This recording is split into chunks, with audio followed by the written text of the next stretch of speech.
Во Виница и понатаму алармантно со варичелата. Само во март се регистрирани 100 нови случаи, па сега бројката на вкупно заболени е поголема од 150. За среќа, клиничката слика кај сите е релативно блага, па хоспитализирани во моментот нема. Во моментот на инфективно деление немаме хоспитализирани деца со заболувањето варичела. Последното хоспитализирано дете беше пред 10 дена и истото е пуштено во добра здравствена состојба. Ширењето на болеста ги испаничи родителите и ги испразни градинките. Имаме во март неде протечно зголем процент на одсутни деца, 20 до 30 деца. Во комуникација со родителите имаме информација дека можеби тие 20 на 30 се болни од сипаница.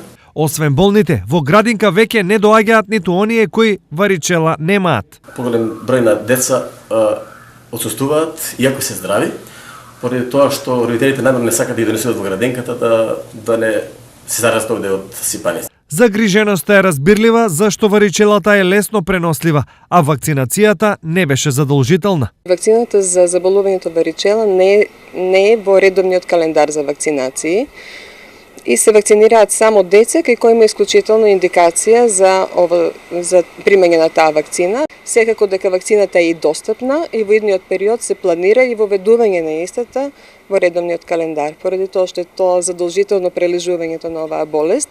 Инаку, за разлика од Виница, каде е прогласена епидемија од варичела, во останатите општини од регионот состојбата е нормална. Бројот на заболени е во рамките на вообичаеното.